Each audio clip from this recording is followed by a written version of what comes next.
Hello friends, ನಮಸ್ಕಾರ ಎಲ್ಲರಿಗೂ. Welcome back to the channel. ನೀವು ನೋಡ್ತಾ ಇದ್ದೀರಾ Anu's world Kannada channel. So ಇವತ್ತಿನ ಎಪಿಸೋಡ್ನಲ್ಲಿ ನಾನು, ಸುಬ್ಬು, ನಮ್ಮ ಮಾವ, ನಮ್ಮ ಮನೆಯವರು 4 ಜನನು ಒಂದು ಬಿಸ್ನೆಸ್ ಪರ್ಪಸ್ ಮೇಲೆ ಹತ್ತತ್ರ ಒಂದು ಮುಂಬೈ ಅಂತಲೇ ಹೇಳ್ಬೋದು. ಸೊ ಅಲ್ಲಿಗೆ ಹೋಗಿದ್ವಿ. ಸೊ ಬೆಳಗ್ಗೆ ಒಂದು ಅರ್ಲಿ ಮಾರ್ನಿಂಗ್ ಒಂದು 3:30 ಅಷ್ಟರಲ್ಲಿ ಮನೆ ಬಿಟ್ಟಿದ್ವಿ. ಈ ವಿಡಿಯೋ ಮಾಡಿದಾಗ ಆಲ್ಮೋಸ್ಟ್ ನಾವು ಚಿತ್ರದುರ್ಗ ಬಿಟ್ಟು ಮುಂದೆ ಹೋಗ್ತಾಯಿದ್ವಿ.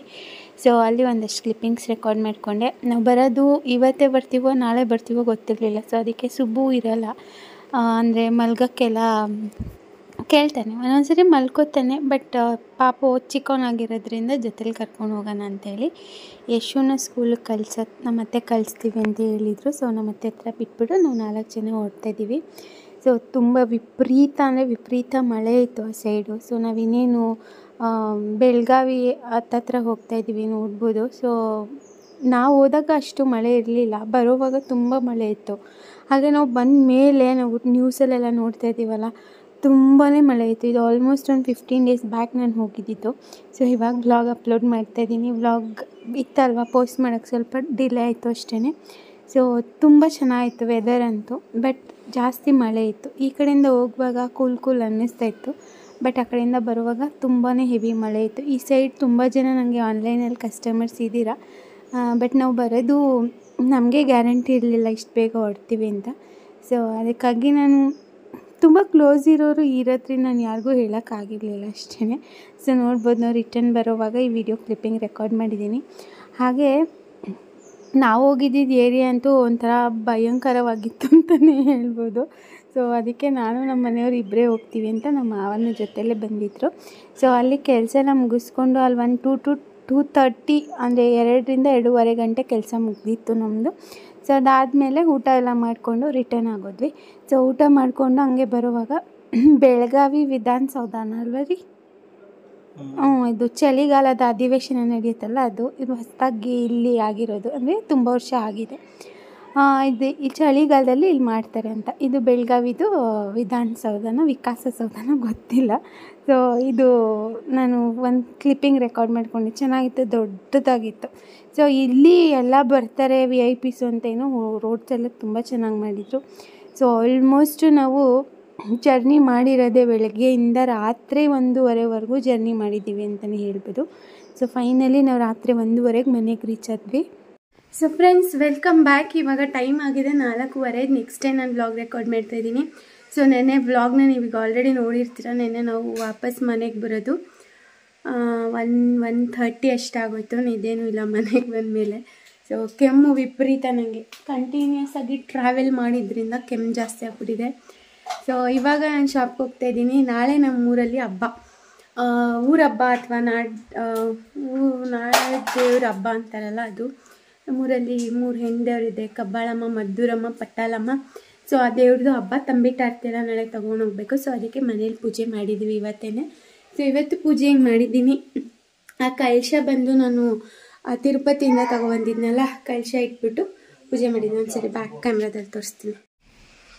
ಸೊ ನೋಡಿ ಗೈಸ್, ಈ ಥರ ಪೂಜೆ ಮಾಡಿದ್ದೀನಿ. ಬುಕ್ಸ್ ಎಲ್ಲ ಇಲ್ಲಿ ಸ್ಟ್ಯಾಂಡಲ್ಲಿ ಇಟ್ಟಿದ್ದೀನಿ, ಕಲಶ ಈ ಥರ ಇಟ್ಕೊಂಡಿದ್ದೀನಿ. ನೆನ್ನೆನೇ ಪಾಪ ನಮ್ಮ ಅತ್ತೆ ಎಲ್ಲ ರೆಡಿ ಮಾಡಿ ಇಟ್ಟಿದ್ರು. ನೆನ್ನೆನೇ ನಮ್ಮ ಅತ್ತೆ ನಾನು ಇರಲಿಲ್ವಲ್ಲ, ನಾನು ನಮ್ಮ ಮಾವ ಅವರೆಲ್ಲ ಹೋಗಿದ್ವಲ್ಲ. ಸೊ ನೆನ್ನೆನೇ ಎಲ್ಲ ಪ್ರಿಪೇರ್ ಮಾಡಿ, ಅಂದರೆ ಪಾತ್ರೆ ಎಲ್ಲ ತೊಳೆದು ದೇವ್ರ ಮನೆಯೆಲ್ಲ ಒರೆಸಿ ಇಟ್ಟಿದ್ರು. ಸೊ ನಾನು ಇವತ್ತು ಮನೆಯೆಲ್ಲ ಕ್ಲೀನ್ ಮಾಡ್ಕೊಂಡು, ಒಂಚೂರು ಏನೂ ಕೆಲಸ ಮಾಡ್ಕೊಂಡಿರಲಿಲ್ಲ. ಧೂಳೆಲ್ಲ ಉದುರಿಸ್ಬೇಕಾಗಿತ್ತು, ಅಂದರೆ ಧೂಳು ಇಟ್ಕೊಂಡು ಹಬ್ಬ ಮಾಡಬಾರ್ದು ಅಂತಾರಲ್ಲ, ಎಲ್ಲ ಮನೆಯೆಲ್ಲ ಕ್ಲೀನ್ ಮಾಡಿ. ಸೊ ಇವತ್ತು ನಾನು ಪೂಜೆ ಮಾಡಿದ್ದಾಯಿತು. ಇವಾಗ ಶಾಪ್ಗೆ ಹೋಗ್ತಾಯಿದ್ದೀನಿ. ನಾಳೆ ಹೋಗ್ತೀನೋ ಹೋಗೋದೋ ಗೊತ್ತಿಲ್ಲ, ಅದಕ್ಕೆ ಎಲ್ಲ ಕೆಲಸ ಇವತ್ತೇ ಮುಗಿಸ್ಬಿಟ್ಟು ಬಂದ್ಬಿಡೋಣ ಅಂತ. ಸೊ ಬಟ್ಟೆಗಳೆಲ್ಲ ನೆನ್ನೆ ಮಳೆ ಅಂತೆಲ್ಲ ಹಂಗೆ ಹಾಕ್ಬಿಟ್ಟಿದ್ರು. ನಾನು ಒಂದು ಚಾಪೆ ಹಾಕ್ಬಿಟ್ಟು ಹಂಗೆ ಹಾಕಿದ್ದೀನಿ, ಒಂದು ಸ್ವಲ್ಪ ಆರಲಿ, ತೇವ ಚೆನ್ನಾಗಿರಲ್ಲ, ಸ್ಮೆಲ್ ಬಂದುಬಿಡುತ್ತೆ ಅಂತ. ಸೊ ಅಷ್ಟೇ ಫ್ರೆಂಡ್ಸ್. ನೆನ್ನೆ ನಮ್ಮ ಮಾವನು ನಮ್ಮ ಜೊತೆ ಬಂದಿದ್ದರು. ಯಾಕೆ ಅಂದರೆ ಸೇಫ್ಟಿಗಂತೆ, ಅಂದರೆ ನಮ್ಗೆ ಗೊತ್ತಿಲ್ಲದೆ ಇರೋ ಊರು ಹತ್ತತ್ರ ಮುಂಬೈ ಹತ್ರ ಹೋಗಿದ್ದಿದ್ದು ನಾವು. ಮುಂಬೈ ರೀಚ್ ಆಗಿಲ್ಲ, ಮುಂಬೈ ಹತ್ತತ್ರ ಹೋಗಿದ್ದಿದ್ದು ನಾವು. ಆ ಲೊಕೇಶನ್ ಕಳಿಸಿದ ಪ್ರಕಾರ ನಾವು ಹೋಗಿದ್ವಿ. ಸೊ ಅಲ್ಲಿ ಸ್ವಲ್ಪ ಗೊತ್ತಿಲ್ಲದೆ ಇರೋ ಊರು, ಗೊತ್ತಿಲ್ಲದೆ ಇರೋ ಜನ ಅಲ್ವಾ. ಸೊ ಅದಕ್ಕೆ ನಮಗೂ ಹೊಸ ಊರಿಗೆ ಹೋಗಿ ವ್ಯವಹಾರ ಮಾಡೋದು ಅಷ್ಟಕ್ಕಷ್ಟೇ ಗೊತ್ತಿರೋದು, ಇವಾಗೆಲ್ಲ ಅಭ್ಯಾಸ ಆಗ್ತಿದೆಲ್ಲ. ಸೊ ನಮ್ಮ ಮಾವ ಅದಕ್ಕೆ ನಮ್ಮ ಜೊತೆ ಬಂದಿದ್ದರು. ಸೊ ಎಲ್ಲ ಮಾತುಕತೆಲ್ಲ ಆಯಿತು. ಬಿಸ್ನೆಸ್ ಪರ್ಪಸ್ಗೆ ನೆನೆ ಹೋಗಿದ್ದು, ಪರ್ಸ್ನಲ್ ಆಗಲ್ಲ. ಪರ್ಸ್ನಲಾಗಿ ಹೋಗಿರೋ ಒಂದು 2 ದಿನ ಸುತ್ತಮುತ್ತ ತಿರ್ಗಾಡ್ಕೊ ಬರ್ಬೋದಾಗಿತ್ತು.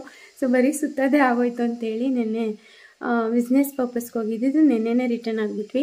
ಇನ್ ಕೇಸ್ ಏನಾದರೂ ನೆನ್ನೆ ನಾವು ಹೋಗಿರೋದು ಬಂದು 700 ಕಿಲೋಮೀಟರ್ಸ್, 700 ಹೋಗ್ತಾ ಬರ್ತಾ 1400. ಪಾಪ ನಮ್ಮ ಯಜಮಾನ್ರು ಗಾಡಿ ಓಡಿಸಿ ಸುಸ್ತಾಗ್ಬಿಟ್ಟಿದ್ರು. ಬರಲೇಬೇಕಾಗಿತ್ತು, ಯಾಕಂದರೆ ಇವತ್ತು ತುಂಬ ಕೆಲಸ ಇತ್ತು. ಜೊತೆಗೆ ಏನು ಹಬ್ಬ ಇತ್ತಲ್ಲ, ಹಬ್ಬದ ಕೆಲಸ ಇದೆ. ಸೊ ಇವತ್ತು ನಾನು ಹಬ್ಬಕ್ಕೆ ತಂಬಿಟ್ಟೆಲ್ಲ ಮಿಲ್ ಮಾಡಿಸ್ಕೊಂಬರ್ತೀನಿ ನನಗೆ ಶಾಪ್ಗೆ ಹೋದ್ಮೇಲೆ. ಸೊ ಎಲ್ಲ ನಿಮ್ಮ ಜೊತೆ ಶೇರ್ ಮಾಡ್ತೀನಿ. ಸೊ ಒಂಥರ ಯಾರಾದರೂ ಬ್ಯಾಕ್ ಸಪೋರ್ಟ್ ನಮಗೆ ಅಂತ ಯಾರಾದರೂ ಒಬ್ರು ಇದ್ದಾರೆ, ಏನೋ ಒಂದು ಹೆಲ್ಪ್ ಮಾಡ್ತಾರೆ ಅಥವಾ ನಮಗೋಸ್ಕರ ಕಾಳಜಿ ತಗೋತಾರೆ ಅಂದರೆ ತುಂಬ ಖುಷಿಯಾಗುತ್ತೆ. ಸೊ ಸ್ಪೆಷಲಿ ನಮ್ಮ ಮಾವನ ಬಗ್ಗೆ ಹೇಳಬೇಕು ಅಂದರೆ, ಏನೇ ಮಾಡ್ತೀವಿ ಅಂದ್ರೂ ಮಾಡಿ ನಾನು ಇದ್ದೀನಿ ಅಂತಾರೆ. ಜೊತೆಗೆ ನಮ್ಮ ಜೊತೆ ಬಂದು ನಿಂತ್ಕೊಂಡು ಹೆಲ್ಪ್ ಮಾಡ್ತಾರೆ. ಅದು ಮೇನ್ ಪಿಲ್ಲರ್ ಮುಖ್ಯ ಅಂತ ಹೇಳ್ತಾರಲ್ಲ, ಹಾಗೆ. ಸೊ ಅಷ್ಟೇ. ಮತ್ತೆ ಹೋಗ್ತಾ ಹಂಗೆ ವ್ಲಾಗ್ ಕಂಟಿನ್ಯೂ ಮಾಡ್ತೀನಿ. ಸುಬ್ಬುಗೆ ಇವಾಗಷ್ಟೇ ಸ್ನಾನ ಮಾಡಿಸಿದೆ. ಬೆಳಗ್ಗೆಯಿಂದ ಕೆಲಸ ಮಾಡ್ತಾಯಿದ್ದೀನಿ, ಮುಗಿತಾ ಇಲ್ಲ, ಇನ್ನೂ ಇದೆ. ನಾಳೆ ಗೆಸ್ಟ್ನ ಒಂದು ಸ್ವಲ್ಪ ನೆಂಟರುಗಳನ್ನ ಇನ್ವೈಟ್ ಮಾಡಿದ್ದೀವಿ. ಸೊ ಅವರೆಲ್ಲ ಬರ್ತಾರೆ. ಅವ್ರಿಗೆ ಅಂತ ಅಡುಗೆ ಬೆಳಗ್ಗೆನೇ ಬೇಗ ಪ್ರಿಪೇರ್ ಮಾಡಬೇಕು. ಸೊ ಅದ್ರದ್ದೆಲ್ಲ ಕೆಲಸ ನಾಳೆ ಇರುತ್ತೆ. ಸದ್ಯಕ್ಕೆ ಇವಾಗ ಏನೇನು ಕೆಲಸ ಇದೆ ಅದನ್ನೆಲ್ಲ ಮುಗಿಸ್ಕೊಂಡು ಮತ್ತೆ ಮನೆಗೆ ವಾಪಸ್ ಬರಬೇಕು. ಸೊ ಬನ್ನಿ ಹೋಗೋಣ. So friends, welcome back. ನಾನು ಪಾರ್ಲರ್ಗೆ ಬಂದೆ ಇವಾಗ. So full completely drain out ಆಗಿಬಿಟ್ಟಿದೆ. ನಾನು ಮೊನ್ನೆ ಒಂದು ವೀಕಿಂದ ಬರೀ ಟ್ರಾವೆಲ್ ಅಲ್ವಾ, ಸೊ ಸ್ವಲ್ಪ ಜಾಸ್ತಿ ಟಯರ್ಡ್ ಆಗಿದೆ, ಡ್ರೈನ್ ಔಟ್ ಆಗಿದೆ. ಸೊ ಅದಕ್ಕೆ ಸ್ವಲ್ಪ ಹೆಡ್ ಮಸಾಜ್ ಮಾಡಿಸ್ಕೊಳ್ಳೋಣ. ನಾಳೆ ಹೆಂಗಿದ್ರು ತಂಬಿಟ್ಟು ಎತ್ಕೊಳ್ಳೋಕ್ಕೆ ತಲೆ ಸ್ನಾನ ಮಾಡಬೇಕಲ್ಲ, ಹೆಡ್ ಮಸಾಜ್ ಮಾಡಿಸ್ಕೊಳ್ಳೋಣ ಅಂತ ಅಬಿಕೈಲಿ ಮಾಡಿಸ್ಕೊತಾ ಇದ್ದೀನಿ. ಏರ್ ಆಯಿಲು ಅಪ್ಲೈ ಮಾಡಿರಲಿಲ್ಲ, ತುಂಬ ದಿನ ಆಗೋಗ್ಬಿಟ್ಟಿತ್ತು ಏರ್ ಆಯಿಲ್ ಅಪ್ಲೈ ಮಾಡಿ, ಟೈಮೇ ಸಿಕ್ಕಿಲ್ಲ ನನಗೆ. ಸೊ ಇವಾಗ ಥ್ರೆಡ್ಡಿಂಗ್ ಮಾಡಿಸ್ಕೊಂಡೆ ಅಬಿ ಹತ್ರ. ಹಂಗೆ ಇದೇನೇ ಇದು ಥ್ರೆಡ್ಡಿಂಗ್ ಮಾಡಿರೋದು ನೀನು ತೆಗ್ದಿದ್ದೀನಿ ಅದಕ್ಕೆ ಕರೆಕ್ಟಾಗಿದ್ದೇನು ಬರಲಿ. ಸೊ ಅದಕ್ಕೆ ಇವಾಗ ಒಂದು ಒಳ್ಳೆ ಶೋಲ್ಡರ್ ಮಸಾಜ್, ಹೆಡ್ ಮಸಾಜ್ ಮಾಡಿಸ್ಕೊಳ್ಳೋಣ ಅಂತ ಕೂತಿದ್ದೀನಿ. ಶೋಲ್ಡರ್ ಪೇನ್ ಬಂದ್ಬಿಟ್ಟಿದೆ. ಸುಬ್ಬುನ ಎತ್ಕೊಂಡು ಕುತ್ಕೊಂಡು ಫುಲ್ಲು ಪೇನ್ ಬಂದ್ಬಿಟ್ಟಿದೆ. ಸೊ ಅದಕ್ಕೆ ಇದೆಲ್ಲ ಮಾಡಿಸ್ಕೊಂಡು ಸ್ವಲ್ಪ ಮನೆಗೆ ನಾಳೆ ಅಡುಗೆಗೆ ಏನೇನೋ ತೊಗೊಂಡೋಗ್ಬೇಕು, ಎಲ್ಲ ತಗೊಂಡು ಮನೆಗೆ ಹೋಗೋದು ಅಷ್ಟೇ. ನಾಳೆ ಅಬಿನೂ ಬರ್ತಾಳೆ ಹಬ್ಬಕ್ಕೆ, ಊಟಕ್ಕೆ ಬರಲ್ವೇನೆ? ಬರ್ತಾರೆ, ಅಬಿ ಮೇಡಮ್ ಬರ್ತಾರೆ. ಲಲಿತಕ್ಕಂಗೆ ಹೇಳ್ಬೇಕು, ಇನ್ನೂ ಇಲ್ಲ ಅವರು, ನೋಡೋಣ ಅಷ್ಟೇ ಗೈಸ್. ಆಮೇಲೆ ಮತ್ತೆ ವ್ಲಾಗ್ ಕಂಟಿನ್ಯೂ ಮಾಡ್ತೀನಿ. ಇವತ್ತಂತೂ ನಾನು ಆ ಸಿಲ್ವರ್ ಸ್ಕೀಮ್ದು ವಿಡಿಯೋ ಹಾಕ್ತೆ. ಬೆಳಗ್ಗೆಯಿಂದ ಸಾವಿರಾರು ಮೆಸೇಜಸ್ ಬಂದಿದೆ, ತುಂಬ ಜನ ಜಾಯ್ನ್ ಆಗಿದ್ದೀರಾ. Thank you so much. ನಿಮ್ಮ ನಂಬಿಕೆನ 101% ಉಳಿಸ್ಕೊಳ್ಳೋಕೆ ಟ್ರೈ ಮಾಡ್ತೀನಿ. ಖಂಡಿತ ಉಳಿಸ್ಕೊತೀನಿ. ನಂದೇ ಏನಂದರೂ ನಂಗೆ ಅದ್ರಲ್ಲಿ ಪ್ರಾಫಿಟ್ ಆಗಿಲ್ಲ ಅಂದರೂ ಪರವಾಗಿಲ್ಲ, ನಿಮ್ಮ ನಂಬಿಕೆ ಉಳಿಸ್ಕೋಬೇಕು ಅನ್ನೋದೇ ನನ್ನ ಒಂದು ಗುರಿ ಅಷ್ಟೇ. ಸೊ ಆದಷ್ಟು ಟ್ರೈ ಮಾಡ್ತೀನಿ ಗೈಸ್, ಎಷ್ಟು ನಂಬರ್ಸ್ ಆಗುತ್ತೆ ಅಂತ. ಈಗ ಆಲ್ರೆಡಿ ವಾಟ್ಸಪ್ ಸ್ಟೇಟಸ್ಸು ಒಂದು ವಿಡಿಯೋಯಿಂದ 300+ ಸ್ಲಾಟ್ಸು ಫಿಲ್ ಆಗಿದೆ. ಇನ್ನೊಂದು ಸ್ವಲ್ಪ ಸ್ಲಾಟ್ಸ್ ಅವೈಲಬಲ್ ಇದೆ.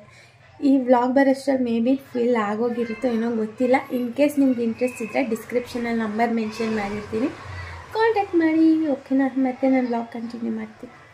ಆ್ಯಂಡ್ ನೆಕ್ಸ್ಟು ನಾನು ಅಲ್ಲಿಂದ ಬಂದು ಮೈ ಸ್ನಾನ ಮಾಡಿಕೊಂಡು ಇವಾಗ ನಾನು ನಾಳೆ ಬೆಳಗ್ಗೆ ತಂಬಿಟ್ಟು ಆರತಿ ತೊಗೊಂಡೋಗೋದಕ್ಕೆ ತಂಬಿಟ್ಟು ಮಾಡ್ತಾಯಿದ್ದೀನಿ ಕೆಳಗಡೆನೆ. ಅಂದರೆ ಸಪ್ರೇಟೇ ಮಾಡೋಣ ಅಂತ ನಾನು ಅಂದ್ಬಿಟ್ಟು ಹೇಳಿದೆ, ಬಟ್ ನಮ್ಮ ಅತ್ತೆ ಮಾವ ನಾವಿರೋವರೆಗೂ ಜೊತೆಲಿ ಮಾಡಬೇಕಂತ ಹೇಳಿದ್ರು. ಸೊ ಅದಕ್ಕೆ ನಾವು ಇಲ್ಲಿ ತಂಬಿಟ್ಟು ಎಲ್ಲ ಒಟ್ಟಿಗೆ ಮಾಡ್ತಾಯಿದ್ದೀವಿ. ಸೊ ದಟ್ ತಂಬಿಟ್ಟು ನಾನೇ ರೆಡಿ ಮಾಡ್ತಾಯಿದ್ದೀನಿ. ಮೊದಲು ನಾನೇ ಮಾಡ್ತಾಯಿದ್ದೆ. ನಾನು ಮದುವೆಗೆ ಬಂದಾಗ ನಮ್ಮ ಅಮ್ಮ ಅಂದರೆ ನಮ್ಮ ಅತ್ತೆಯವರ ಅಮ್ಮ ಹೇಳ್ಕೊಟ್ಟಿದ್ರು. ಸೊ ಅವ್ರಿಗೆ ಇವಾಗ ಕೈಯೆಲ್ಲ ಆಗಲ್ಲ, ಇದು ಜಾಸ್ತಿ ಎಲ್ಲ ತಿರುಗಿಸ್ಬೇಕಲ್ಲ, ಸೊ ಅವ್ರಿಗೆ ಕೈಯೆಲ್ಲ ಆಗಲ್ಲ ಅಂತ ಹೇಳಿ ನಾನೇ ಮಾಡ್ತಾಯಿದ್ದೀನಿ. ಎಲ್ಲ ಕಡಲೆ ಬೀಜ, ಕಡಲೆ, ಗಸಗಸೆ, ತೆಂಗಿನಕಾಯಿ, ಬೆಲ್ಲ ಎಲ್ಲ ಹಾಕಿ ಪಾಕ ತೆಗೆದು ಆಮೇಲೆ ಬೆಳಗ್ಗೆನೇ ಸ್ನಾನ ಮಾಡಿ ಅಕ್ಕಿ ನೆನೆಸಿ ಒಣಗಿಸಿ ಮಿಲ್ ಮಾಡಿಸಿರ್ತೀವಿ. ಸೊ ಅಕ್ಕಿ ಹಿಟ್ಟನ್ನು ಸ್ವಲ್ಪ ಹಾಕಿ ತಿರುಗ್ಕೋಬೇಕು. ಹಾಗೆ ಇನ್ನೊಂದು ವಿಷಯ ಏನು ಹೇಳಬೇಕಂದ್ರೆ, ಈಗ ಆಲ್ರೆಡಿ ನಾವು ಮಾಡ್ತಿರೋಂಥ ವರಮಹಾಲಕ್ಷ್ಮಿ ಹಬ್ಬದ ಸಿಲ್ವರ್ ಸ್ಕೀಮ್ಗೆ 300ಕ್ಕಿಂತಲೂ ಜಾಸ್ತಿ ಸೀಟ್ಸು ಫಿಲ್ ಆಗಿದೆ. ಇನ್ನು 130ರಿಂದ 140 ಸೀಟ್ಸ್ ಅವೈಲಬಲ್ ಇರಬಹುದು ಈ ವಾಯ್ಸ್ ಓವರ್ ಮಾಡುವಾಗ. ನಿಮಗೇನಾದರೂ ಇಂಟ್ರೆಸ್ಟ್ ಇದ್ದರೆ ಡಿಸ್ಕ್ರಿಪ್ಷನ್ ಬಾಕ್ಸಲ್ಲಿ ನಂಬರ್ ಮೆನ್ಷನ್ ಮಾಡಿರ್ತೀನಿ, ಮೆಸೇಜ್ ಮಾಡಿ ಡೀಟೇಲ್ಸ್ ತೊಗೊಂಡು ಜಾಯ್ನ್ ಆಗ್ಬೋದು. ಹಾಗೆ ರೀಸೆಂಟಾಗಿ ನನಗೆ ಒಂದು ಕಮೆಂಟ್ ಬಂದಿತ್ತು, ಲೈಕ್ ಸ್ಕೀಮ್ಗಳನ್ನ ಮಾಡಿ ದುಡ್ಡು ಮಾಡ್ತಾಯಿದ್ದೀರಾ ಅಂತ. ಸೊ ದುಡ್ಡು ಮಾತ್ರ ಮಾಡ್ತಾ ಇಲ್ಲ, ದುಡ್ಡು ಮಾಡಿ ಕೂಡ ಕೊಡ್ತಾ ಇದ್ದೀವಿ. ಸೊ ನಾವು ಇನ್ನೊಬ್ರ ಹತ್ರ ಅಮೌಂಟ್ ಪೇ ಮಾಡಿಸ್ಕೊತೀವಿ ಅಥವಾ ಕಸ್ಟಮರ್ಸ್ ಹತ್ರ ಅಮೌಂಟ್ ತಗೋತೀವಿ ಅಂದರೆ ನಮಗೆ ಅದು ತುಂಬ ದೊಡ್ಡ ರೆಸ್ಪಾನ್ಸಿಬಿಲಿಟಿ ಇರುತ್ತೆ. ಸೊ ನಾವು ಅದನ್ನು ಎಲ್ಲಿ ಇನ್ವೆಸ್ಟ್ ಮಾಡ್ತೀವಿ, ಅವರು ನಮಗೆ ಕೊಡದೆ ಹೋಗಲಿ ಅಥವಾ ಅವರು ದುಡ್ಡು ಮೋಸ ಮಾಡಲಿ, ನಾವು ನಮ್ಮ ಕಸ್ಟಮರ್ಸ್ಗೆ ರೆಸ್ಪಾನ್ಸಿಬಿಲಿಟಿ ಆಗಿರ್ತೀವಿ. ಸೊ ಅಷ್ಟು ರೆಸ್ಪಾನ್ಸಿಬಲ್ ಆಗಿ ಹಾಗೆ ನಮ್ಮ ಟೈಮ್ನ ಅದಕ್ಕೆ ಕೊಡ್ತಾ ಇದ್ದೀವಿ ಅಂದಮೇಲೆ ನಮಗೂ ಸ್ವಲ್ಪ ಪ್ರಾಫಿಟ್ ಇದ್ರೇ ನಾವು ಅದರಲ್ಲಿ ಮಾಡೋದು. ಸೊ ಅದನ್ನು ನಾವು ಪ್ರಾಫಿಟ್ ಮಾಡ್ತೀವೋ ಲಾಸ್ ಮಾಡ್ಕೋತೀವೋ ನಮಗೆ ಬಿಟ್ಟಿದ್ದು ಅದು. ಸೊ ದುಡ್ಡು ಮಾಡ್ತಾಯಿದ್ದೀನಿ ಜಾಸ್ತಿ ಮಟ್ಟದಲ್ಲಿ ಅನ್ನೋದು ಸುಳ್ಳು. ನನ್ನ ಶ್ರಮಕ್ಕೆ ನಾನು ರೆಸ್ಪಾನ್ಸಿಬಿಲಿಟಿ ಏನು ತಗೊಂಡಿದ್ದೀನಿ ಅದಕ್ಕೆ ತಕ್ಕಂಗೆ ಐ ಆಮ್ ಅರ್ನಿಂಗ್ ಅದರಿಂದನೂ ಕೂಡ ಅಂತ ಹೇಳೋಕ್ಕೆ ಇಷ್ಟಪಡ್ತೀನಿ. ನನಗೆ ಬೇರೆ ಮಟ್ಟದಲ್ಲಿ ದೊಡ್ಡ ಮಟ್ಟದಲ್ಲಿ ಜನಕ್ಕೆ ಮೋಸ ಮಾಡೋದು ಅವೆಲ್ಲ ನಂಗೆ ಬೇಡ. ನನ್ನ ಶ್ರಮಕ್ಕೆ ನಾನು ಕಷ್ಟಪಟ್ಟು ದುಡಿಯೋದಕ್ಕೆ ನನಗೆ ಎಷ್ಟು ಬೇಕೋ ಅಷ್ಟನ್ನು ಮಾತ್ರ ನಾನು ತಗೋತಾ ಇದ್ದೀನಿ. ಹಾಗೆಯೇ ಯಾರೂ ಯೂಶ್ವಲಾಗಿ ಆನ್ಲೈನ್ ಸ್ಕೀಮ್ಗಳಲ್ಲಿ ದುಡ್ಡು ಕೊಡೋದಕ್ಕೆ ಒಪ್ಕೊಳ್ಳೋದಿಲ್ಲ. ಹಾಗಿದ್ದರೂ ಕೂಡ ನಾವು ಕ್ಯಾಶ್ ಬ್ಯಾಕ್ ಕೊಡೋದಕ್ಕೆ ಒಪ್ಕೊಂಡಿದ್ದೀನಿ ಅಂತ ಹೇಳಿದ್ರೆ ಅದು ನನಗೆ ಬೇರೆಯವ್ರಿಗೆ ಮೋಸ ಮಾಡೋವಂಥ ಉದ್ದೇಶ ಇಲ್ಲ ಅನ್ನೋದು ಅಷ್ಟೇ. ಸೊ ನನಗೆ ಏನು ಅದರಲ್ಲಿ ಇರುತ್ತೆ ಅದನ್ನು ನಾನು ಜನಕ್ಕೆ ವಾಪಸ್ ಕೊಡೋದ್ರಲ್ಲಿ ಏನೂ ತಪ್ಪಿಲ್ಲ ಅಂತ ನನಗನ್ನಿಸ್ತು. ಸೊ ಅದಕ್ಕೆ ನಾನು ಕ್ಯಾಶ್ ಬ್ಯಾಕ್ ಕೊಡೋದಕ್ಕೆ ಕೂಡ ಒಪ್ಕೊಂಡಿದ್ದೀನಿ. ಸೊ ಇದಿಷ್ಟು ಕ್ಲಾರಿಫೈ ಮಾಡಬೇಕಾಗಿತ್ತು ಆ ಕಮೆಂಟ್ಗೆ ಅಷ್ಟೇ. ಸೊ ಇದಾಗಿತ್ತು ಇವತ್ತಿನ ವ್ಲಾಗ್ ಇಷ್ಟ ಆಗಿದ್ದರೆ ಲೈಕ್ ಮಾಡಿ, ಶೇರ್ ಮಾಡಿ, ಹೊಸದಾಗಿ ನೋಡ್ತಾರೆ ಚಾನಲ್ ಸಬ್ಸ್ಕ್ರೈಬ್ ಮಾಡ್ಕೊಂಡು ನೋಡಿ. And thanks for watching. ನಮಸ್ಕಾರ.